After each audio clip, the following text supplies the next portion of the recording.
When something happens to your kitchen, you might say, "This is ludicrous." but that won't fix your home. That will only get you the rapper, Ludacris. Having trouble? Don't panic. Don't be alarmed. You need to file a claim? Holla at State Farm. Like a good neighbor, State Farm is there. That's right. You can file a claim on the app or call us. Thanks, Mr. Chris. No matter how ludicrous the situation, like a good neighbor, State Farm is there. State Farm, Bloomington, Illinois. I am paging Dr. Chanda. I am the doctor. And I'm a licensed clinical psychologist. And welcome to the Paging Dr. Chanda podcast, all things related to the Black culture. Revolt. The doctor in front of your name. What's up, family? It is Dr. Chanda. Tune in for another episode of Paging Dr. Chanda. All you have to do is keep watching. But listen, if you're just watching from the outside, just peeking through the window, I need you to commit. Come all the way in the house, and I need you to subscribe, like, and shoot me a comment in the comment section. I love responding to all of your comments. I love listening and reading how much you guys enjoy the topics that I'm talking about. So yeah, do me a favor, like, comment, subscribe, and join the tribe. Stop scrolling for 1 second. This month, we are bringing back the psychology of Black women, the online class brought to you by yours truly, Dr. Chanda, licensed clinical psychologist. Y'all, I've been getting so many questions about why anxiety and depression presents differently in Black women. What do we do about it? How can we start to combat this? And what are some of the reasonings behind it? Listen, if you are a Black woman who has questions about anxiety and depression, it's something you experience or something your loved ones experience, or if you're a professional who works with Black women who experience anxiety and depression, I promise you this class is for you. Make sure that you sign up today. Hey, what's up, everybody? You are now tuned in to the Paging Dr. Chanda show, where you can listen on all audio platforms, and we can now stream on Revolt, Hulu, Tubi, and Fox Soul. So many different areas for you guys to get free knowledge, free education. And like I said last week, this week or this month, we are talking about suicide prevention and awareness. So this week, I have none other than the ladies of Black People Die by Suicide 2. I know that name got y'all, it caught you off guard a little bit, but I'm gonna just say it again. Black People Die by Suicide 2. And it's time for us to have these conversations. Welcome, lady, to the couch. Of course. Thank you for having us. Hi, Dr. Chanda. You know you are a favorite. No, I of appreciate ours, y'all. okay? Like, the work that y'all are doing is literally amazing. And I really feel like, us meeting at the airport randomly that day was just such a divine connection that nobody could create it. So Right. tell the audience about yourselves, what you guys have going on. And yeah, we'll start there. Tell us about yourselves.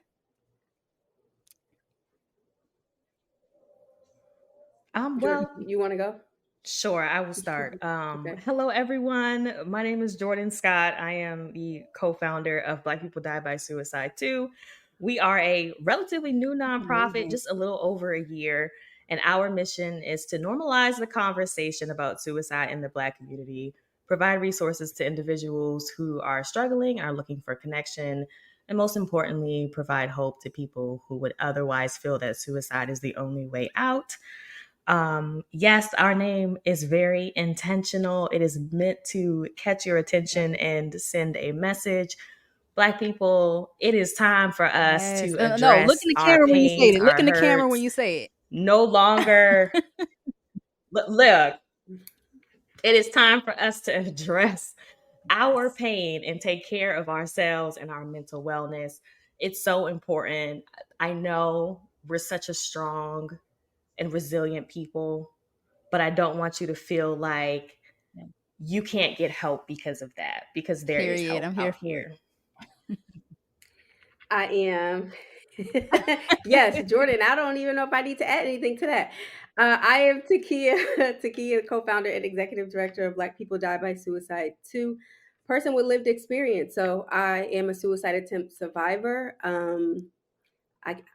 Wow, it's been 9 years since my suicide attempt, and I celebrate every year like I call it my renewed resilience day. Wow. The day that God gave me a second chance. And so that is really important to me because I'm a person who has struggled with suicidal thoughts since middle school. And now I'm in my 30s, and I find that me and Jordan found that people really weren't talking about suicide, which is what led us to co-founding the organization. Everyone's talking about self-care, wellness, and don't get me wrong, Yes. depression and anxiety, they get a lot of attention, and I was like, but we just not talking about suicide, and you can't omit Yeah. suicide from the mental health conversation. And I also lost my 13-year-old cousin to suicide, and then looking at the numbers and seeing that the rates are increasing, I feel like it was needed. And initially we started just as a podcast, and everyone kept referring to the podcast as an organization, and we're like, we're not that. And so I'm like, Jordan, I think this thing has legs, and it's so much more. The podcast can be an educational tool or resource, and it's really a movement for us. And so we are so blessed and fortunate, and I'm so happy to do this with Jordan because she and I met in a psychiatric program at a hospital. So yes, it's a very unique that's our story, and I can't wait to get into it. But I definitely want to say, like, you ladies are, like I said, y'all are doing the work, and it's amazing. It's surprising to hear that it's only a year old. I could have sworn y'all just been around for a minute now because of how much y'all do. Like, y'all are literally in the community doing this work. Wow. Yeah. It's T-Kea. She is the brains behind this operation, y'all. Like, that's not all the way true, Jordan, but okay. The branding, all of that is T-Kea's magical touch. So we look a lot more established than we are thanks to her expertise. But no, seriously, we were founded in June of 2023. Yes. So we're still babies out here. And it here. just speaks to the need for the program, the fact that y'all are able to be involved in so many different things. Y'all have an event coming up. I definitely want to get to that near the ending of the conversation. But since y'all had already talked about it, like, how did y'all meet? How did this collaboration come together? Jordan, you can tell it. Yeah. So T-Kea and I, as she mentioned, she has lived experience with mental health and suicidal ideation and suicide attempt. Myself as well. I've been hospitalized quite a few times for suicidal ideation. And this particular time, back in 2018, we were both in a partial hospitalization program together, which, if you don't know what that is, it's a form of hospitalization where you're not in the hospital, like locked down, residential, 24 hours a day. You would kind of report to the hospital like you would a job, maybe from 8, 9 o'clock in the morning, go home around 3, 4 in the evening. You're engaged in your treatment. During that time, you'll meet with like a social worker, you'll do group counseling, all different types of activities, art, etc. And then you're able to go home in the evening time and take care of your regular responsibilities. And normally this is Monday through Friday. So that's where we actually met. It was my last day in the program, funny enough, and T-Kea's first day in the program. And so we had group. And I think around lunchtime, we started talking, and she was like, I got to get Jordan's number. And so we exchanged numbers, and we've been friends ever since. It's been 6 years going strong. 6 years. August we met. So, August 2018. Met, and the conception of this entire thing started when you both were at a low point, like you were struggling at the time. Okay. Yes. Oh, yes. So, yes. And I would say, so before we founded the organization, Jordan and I have been great supports to each other. And so since that time, that was 2018, I still have, not currently, but I still have had moments in my life where I've struggled with suicidal ideation. I haven't attempted since 2016, but Jordan has often been the person that I would call just to talk. I'm like, hey, I don't have a plan, but I just need to get these thoughts out, because there are friends that I can't go to. They Yeah. would just freak out, like, I need to call the cops. I need to. Yeah. I'm like, I just said I need to talk about it. I didn't say I had a plan. I didn't say I had the means. I didn't say I had intent. I didn't say any of that. I just said I need to get the thoughts out. So Jordan has been that person for me, or that safe space where I don't have to worry about the police being called. I don't have to worry about somebody freaking out. I have a friend that I'm thinking about right now, child, she would lose her everlasting mind. So I'm like, okay, yeah, you know, I could go to you for other stuff, but I Yeah. can't go for you to you for that. And so that's a lot of our private conversations. I was like, Jordan, if we started a podcast, we can make these private conversations public, because talking about suicide between me and Jordan.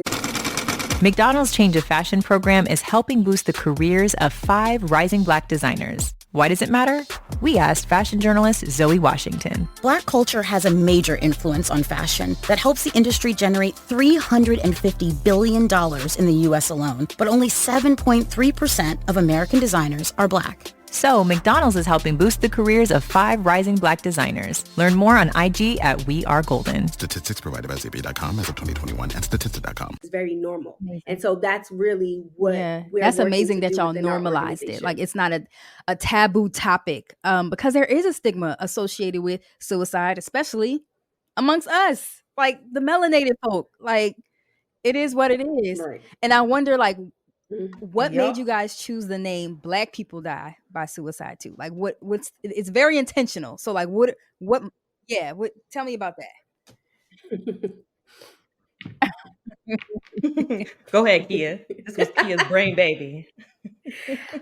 I can't take all the credit. I got to give some credit to God, right? Because when we were brainstorming ideas for the podcast and what to call it, it's like the name just dropped in my spirit, because we always are taught that's a white thing. I've heard growing up, when white people lose all their money, they want to kill themselves, and that's not something that Black people do. And so I remember we were driving to lunch, and I was driving. Jordan was one of us was driving, and I'm like, Jordan, Black people die by suicide too. And she's like, that's it. Isn't that amazing how it happens? Like, literally, It's God would just, very- like, drop a name in your spirit, and it's like, all right, yeah, Yes. I love it. Yes. It's definitely a name to get, like, I need a we wear shirt. our shirts out sometimes, and people will do like a double take. Like, Yes. What is it? Oh, we will send you. We'll get send us your office or wherever address. We'll Yes. get you a shirt. Yes. We'll get you a shirt. People are like, Black people do what? I'm like, yeah, read it again, because this is a real thing. So many of Yes. us are struggling with, especially struggling in silence. No one knows about it, because we are pressured to put on the front to always be strong, always keep it pushing. Don't let things bother you like water off a duck's back. And it's just not realistic. We don't have to have this superhuman ability to just like dodge all the bullets. Sometimes, like, we need to sit down and process our own pain and our own hurt. So it's important that we get the message out that it's okay to be vulnerable, Absolutely. and it's And okay to seek I'm help. sorry. Go ahead, T-Kea. No, I don't know if y'all can't see it. I don't know why I'm tearing up, but I'm having a moment. And I don't No, know we why. cried the last time, so this is Why great. I This cried is over great. here. Yeah, I don't know. I know. Jordan We cried did. the last time. Yes. Look, one cry, we all crying. We gonna all cry I today. don't know why. I know, right. I know, right. I wasn't gonna say Yeah. anything. I think I'm just processing and just like, wow, all that has happened, that has transpired since we started the organization. Just growing the organization, but then also me and Jordan, like, our friendship has grown too and been Yeah. tested. So it's been a journey. Yeah. But yeah, I love overall, how very y'all grateful. even mentioned, like, these conversations that we have amongst ourselves about suicide. Like, we've normalized this, and we want the community to be able to experience this too. I remember the last time we spoke, about a year ago, you ladies were talking about how it wasn't always like that, because you had personal struggles that you were experiencing. At one point you were ignoring, and that's what kind of like led y'all to the hospital. Okay. Tell us a little bit about that. Yeah, so I my mental health journey, I definitely dealt with a lot of things on my own in terms of not being comfortable going to like my family or my friends at the time to talk about my mental health because I come from a family Yeah. where that's not a real thing. Like, girl, did you pray about it? Did you go to church? Like, what is the problem? You need to dust yourself off and keep it pushing. And for some reason, like, I would blame myself trying to understand why I wasn't as strong as everyone else and why I couldn't, I guess, put on a front like everyone else in my family seems to do so well. But I realized that I had a lot of trauma in my past that I just wasn't going to be able to hold on to any longer. And to be honest with you, it was not something I was looking to get into, like mental health treatment. It really just happened. It got to a point, I was in Atlanta for school, and it just started to come out. The mask had completely slipped, broken Yeah. off. I had to go get help, to the point where I was involuntarily committed to the hospital, because I was having suicidal thoughts and I was struggling so much with my mental health. And no one knew about it. No one knew about it. I didn't say anything. I've talked to my family about feeling sad in the past, but again, it Yeah. was like, girl, go to church. You'll be all right. Ain't nothing wrong with you. So we kind of have that, again, pressure to hold stuff in. And I'm going to be completely honest with y'all. Like, when I say I am encouraging people to get help, I am not telling anyone to do anything that I haven't done, that T-Kea hasn't done. At the time of this recording, y'all, I just graduated from a hospital program today. Like, I did the whole gamut, the whole run. Earlier this year, I was experiencing some horrible suicidal thoughts. This is probably the lowest I've been since 2015. Like, it's been an extremely rough year for me. And in June, I went inpatient for 3 days. So I did it inpatient stay, 72-hour hold. And then I stepped down to a partial hospitalization program, again, like the one T-Kea and I met at. And then I just left from the intensive outpatient, which is the same thing as partial hospitalization, just cut in half. So you have like half days. Maybe you're only going 3 days a week, something like that. And I just graduated today. Like, I'm not telling you to do anything Yeah. that I haven't personally done myself. And I say that and quote unquote put my business out there, because I want people to know this is real for T-Kea and I. Like, we're not just talking this to be talking this. Like, we're walking this. This is something that we have both experienced, lived through, ups, downs, periods of remission, periods of relapse with our mental health. You don't have to do this alone. There are resources out here that can help you get better. And I can honestly say, I feel a weight I think you bring lifted, up a which I'm great really point happy about about. how when we make the decision to get help, whether we're at our lowest point or we just don't feel ourselves, when we do get the help, that's when we can experience that relief, that, as you stated, the weight lifting off of us.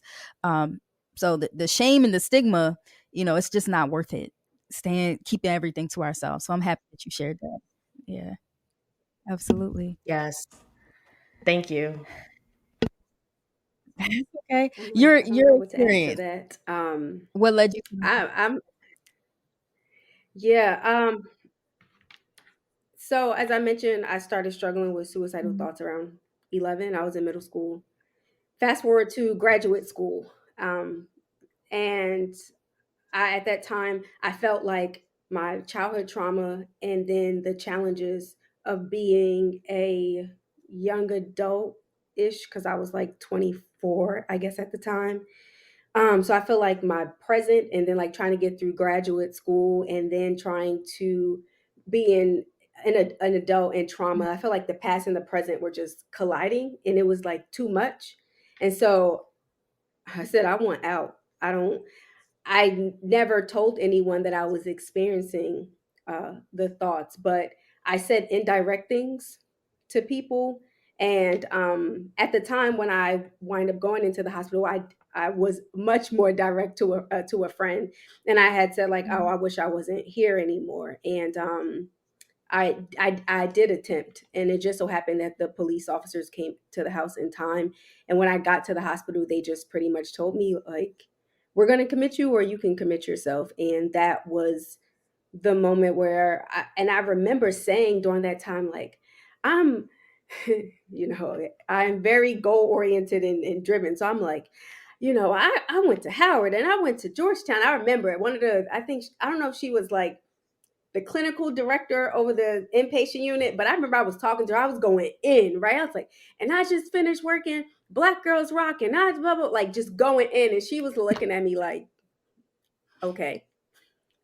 And I'm like, people like me, we don't come here. And she said, well, ma'am, you are here because your brain is sick. Just like if you had issues with your heart, you would have to see the cardiologist. And you haven't been doing a great job of taking care of your brain or your mental health. So that's why you're here. You're here to get better, but you're sick. And I remember it to this day. And God bless that lady, wherever she is. But that's the moment where I started realizing like I had to do the work. I had to do the work. And to this day, I am so grateful. And it brings me to tears because in September.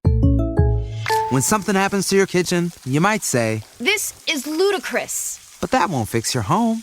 That will only get you the rapper, Ludacris. Having trouble? Don't panic. Don't be alarmed. You need to file a claim? Holla at State Farm. Like a good neighbor, State Farm is there.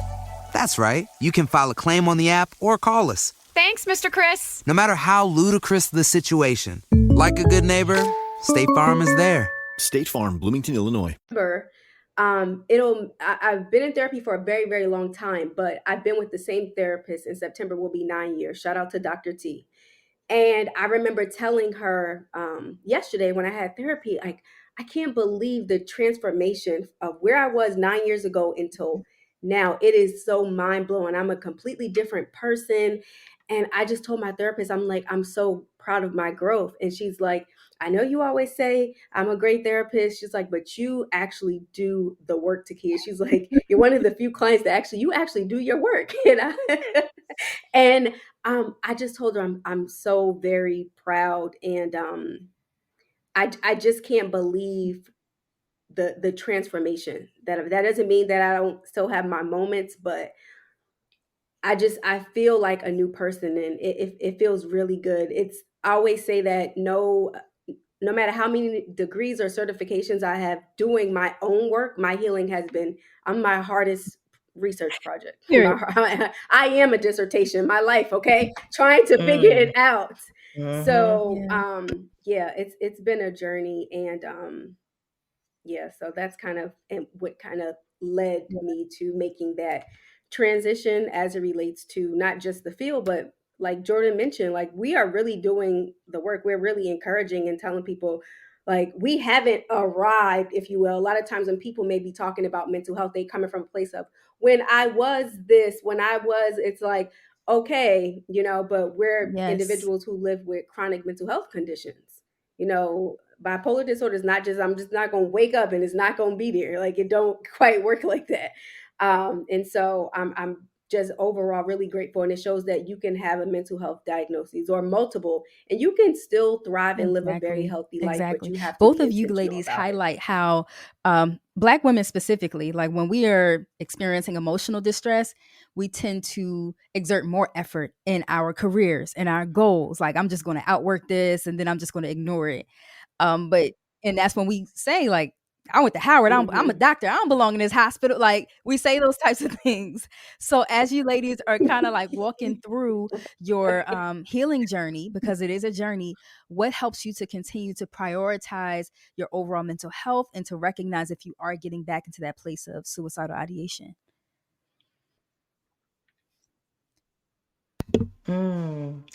I think for me, it's realizing that yes, I can sit here and be in denial and neglect taking care of myself, but I can't fulfill my role in doing that. Like, I'm not going to be effective at helping other people being that way. And Black people die by suicide too, like, really motivates me so much to take care of myself, because I have this just deep seated need to help other people.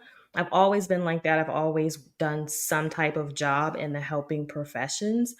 And I tell people, like, in our support groups all the time, yes, we host the support group and we're so glad that people come, but I get just as much from our participants than they get from us. Like, I look forward to these things too. It's so important that I'm taking care of myself because I want to help other people. And Absolutely. it's so hard to do that when I'm not well. And that usually is a pretty good motivator for me to, okay, Jordan, like, if you're feeling bad, like, you might want to consider pursuing a higher level of care, like hospitalization. I do keep I always have a therapist usually that I go to either once a week or every other week. I just got back on medication, so I'm trying to prioritize my wellness so that I can help other people who don't have that support, and they're struggling out there on their own, just like I was. And I remember how hard and brutal that felt. And if I could just, like, help lift the burden for one other person, Yeah. then I feel like I've been Exactly. effective. Exactly. And I have to Because take other care of people are myself to relying do on that. us. Yeah. Absolutely. Yep. My turn, I guess. I also stay on top of Jordan about her wellness. Like, Ooh, yes, she We need don't ask accountability if you want partners. accountability. I'm not. If I'm the person, but I'm also not the person, because I'm really gonna stay on top of you. So I know Jordan sometimes be sick of me, but I'll be like, ma'am, We need I'm not that. playing with you. T-Kea will drag me, We y'all. need it. Yes. So I think the question was, how do I take care of That's myself? okay. What was Yeah. the So how question? do I you feel kind like, of like continue to pay was that attention it? to your body, take care of yourself, and recognize if you are starting to have those suicidal ideations?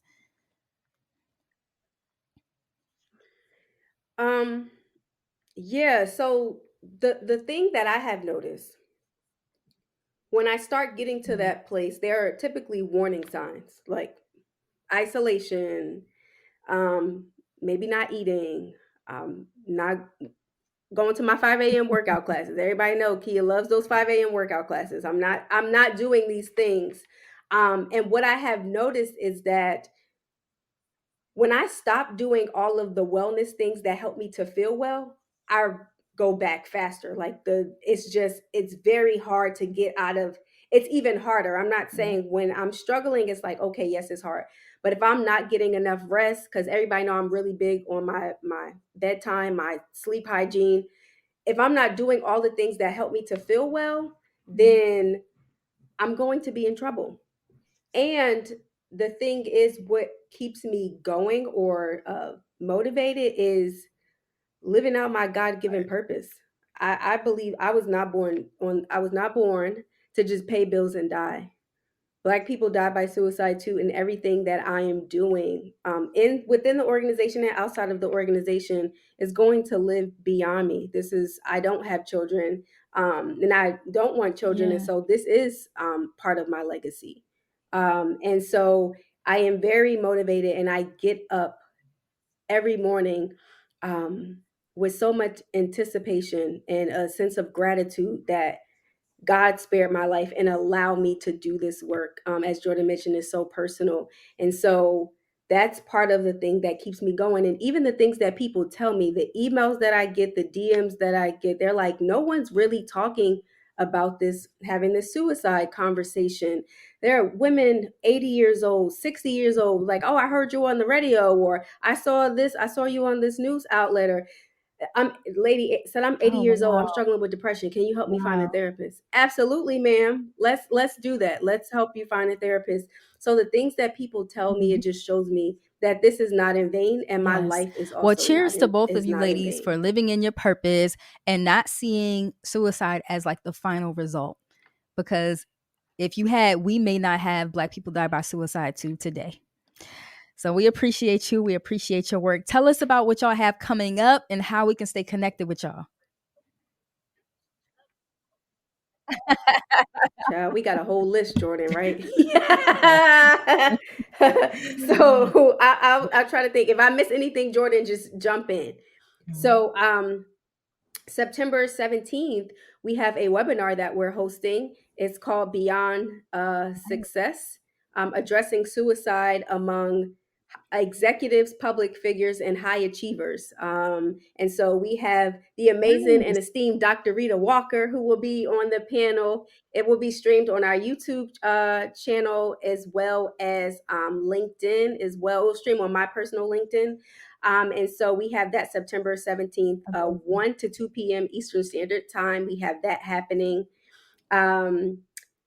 September 21st, we are partnering with Councilwoman Belle Gay out of Prince George's County, Maryland, and we will be at their It's Not Okay Mental Health Symposium speaking on a conference, and we'll have speaking on a panel at the conference or the symposium.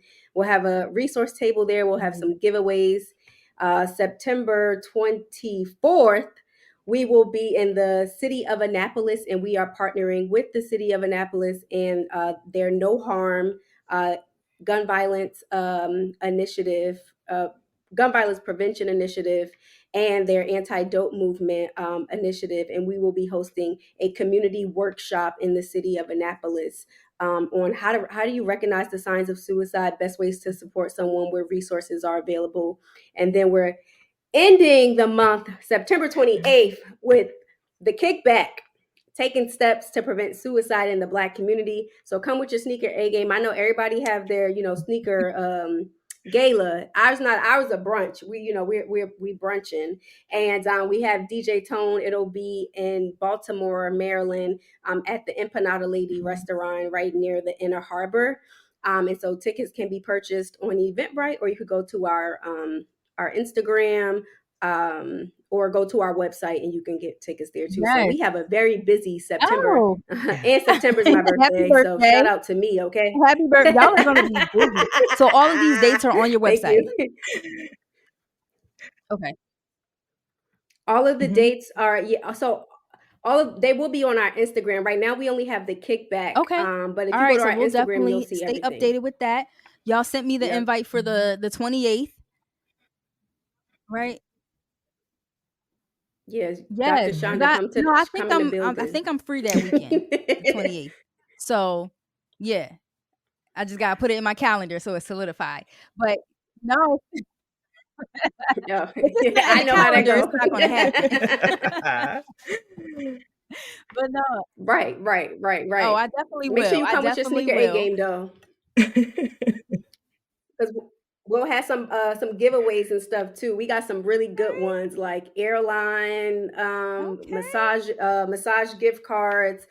I'm telling y'all, we gonna play some games. It's gonna be a real nice time. You so ladies make sure are come. doing the work. You are amazing examples of what it looks like to be able to go through the storm and come out at the end of the rainbow, and to offer healing to everybody else amongst their journeys. So it's amazing. I am so grateful that we bumped into each other on the way to Essence last year. Yes. So any final thoughts before we wrap?